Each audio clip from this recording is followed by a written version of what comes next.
Welcome to Nellai aroma. இன்னைக்கு நம்ம நெல்லை அரோமால ஒரு புதுமையான ரெசிபி தான் பார்க்க போறோம். சில நேரங்களில் நம்ம வீட்டுல வாழைப்பழம் வாங்கி வச்சிருந்தா அது ரொம்பவும் கனிஞ்சு போயிடும். இப்படி ரொம்ப கனிஞ்சு போயிட்டுனா சில பேர் தூக்கி போட்டுருவாங்க. இதை தூக்கி போடாம ஒரு சூப்பரான ஒரு இனிப்பான ஒரு டிஷ், ஒரு ரெசிபியா எப்படி மாத்தலாம் தான் பார்க்க போறோம். நான் இன்னைக்கு ஒரு 4 கற்பூரவள்ளி பழம் 4 பழம் எடுத்திருக்கேன். நல்ல கனிஞ்ச வாழைப்பழம். இந்த 4 பழம் எடுத்துக்கோங்க. இதை இப்போ சின்ன சின்னதா கட் பண்ணிடலாம். இப்போ இந்த மாதிரி இந்த வாழைப்பழத்தை சின்ன சின்னதா கட் பண்ணி வச்சிடலாம். அடுத்ததா ஒரு கடாய் அடுப்புல வச்சு இதுல 1 டீஸ்பூன் நெய் விட்டு முந்திரி பருப்பு வறுத்து எடுத்துடலாம்.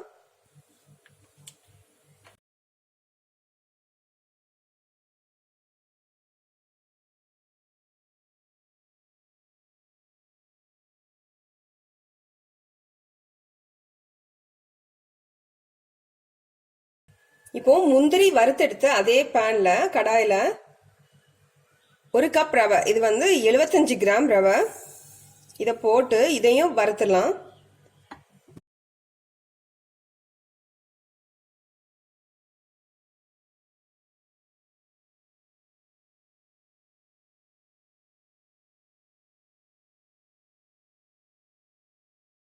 இது கூட இப்போ நம்ம கட் பண்ணி வச்சிருந்த அந்த வாழைப்பழம் அதை சேர்த்துடலாம்.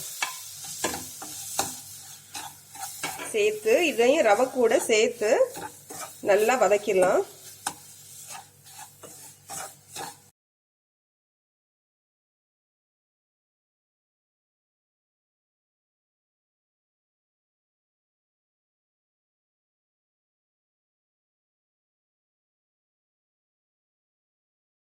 இப்போ இந்த வாழைப்பழங்களை மசிச்சு விட்டதுக்கு அப்புறமா இதுல நம்ம பால் சேர்க்க போறோம். ரவை வேகணும், அதுக்காக பால் சேர்க்க போறோம்.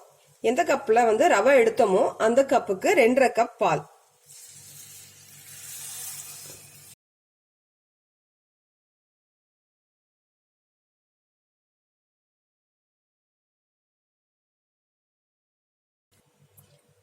இப்போ பால் எல்லாம் சேர்த்து நல்லா கலந்து விட்டதுக்கு அப்புறமா இதை கொஞ்சம் மூடி வச்சிடலாம் ரவை வேகிறதுக்கு.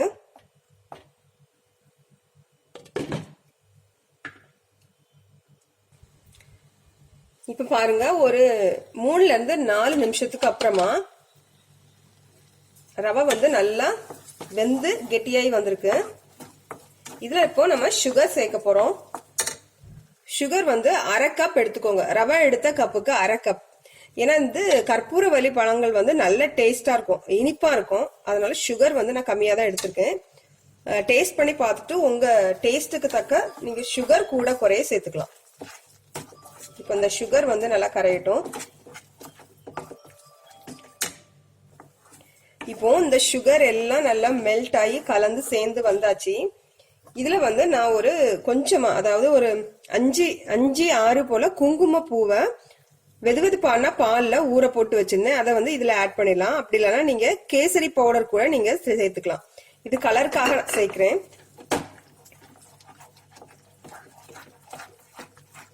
கலந்து விட்டுக்கலாம். இதுல ஏலக்காய் பவுடர் எதுவுமே நம்ம சேர்க்க வேணாம். ஏன்னா பனானாவோட வாசனை இருக்கும்.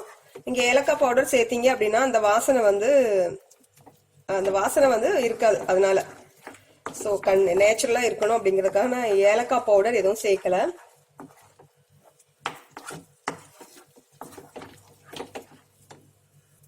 அப்புறமா இது கூட கொஞ்சமா உப்பு, ஒரு 1/4 டீஸ்பூன் போல உப்பு சேர்த்துலாம்.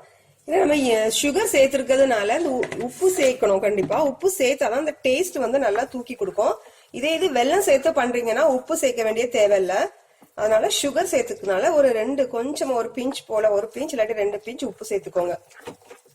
இப்ப பாருங்க, நம்மளோட பனானா கேசரி சூப்பரா ரெடி ஆயிட்டு. இதை ஷீரா பாருங்க, நம்மளோட பனானா ஸ்வீட் நல்லா ரெடி ஆயிடுச்சு. இதை கேசரி, பனானா கேசரின்னு சொல்லலாம், அல்வான்னு சொல்லலாம், பனானா ஸ்வீட்னு சொல்லலாம். சோ உங்களுக்கு விருப்பப்பட்ட ஒரு பேரை நீங்க வச்சுக்கோங்க.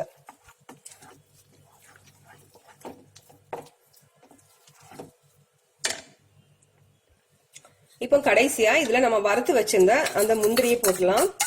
இதுல நான் கிஸ்மிஸ் ஆட் பண்ணல, நீங்க வேணும்னா திராட்சை கூட வறுத்து சேர்த்துக்கலாம். இதை கலந்து விட்டுட்டு கடைசியா ஒரு டேபிள் ஸ்பூன் நெய் விட்டுடலாம்.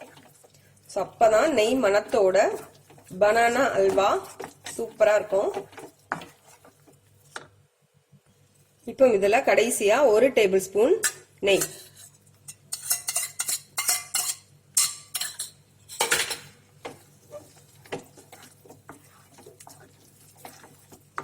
இப்போ நம்ம நெய் விட்டு கலந்ததுக்கு அப்புறமா ஸ்டவ் ஆஃப் பண்ணிடலாம். நம்மளோட சூப்பரான பனானா ஸ்வீட் வந்து ரெடி ஆயிட்டு. கண்டிப்பா ட்ரை பண்ணி பாருங்க. பழுத்த பழங்களை வந்து தூக்கி போடாதீங்க. இதே மாதிரி ஸ்வீட் இதுக்கு முன்னாடி நான் பனானா அல்வா கூட அப்லோட் பண்ணிருக்கேன், நீங்க பாருங்க. இதே மாதிரி ஏதாவது ஸ்வீட் இல்லாட்டி பணியாரம், பனானா போட்டு பணியாரம் செய்யலாம், அதுவுமே நல்லா இருக்கும்.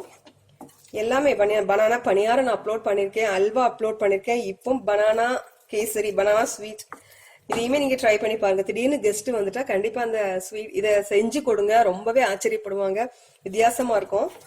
இந்த வீடியோ பிடிச்சிருந்தா லைக் பண்ணுங்க, ஷேர் பண்ணுங்க, மறக்காம நெல்லை அரோமாவுக்கு சப்ஸ்கிரைப் பண்ணுங்க. தேங்க்யூ.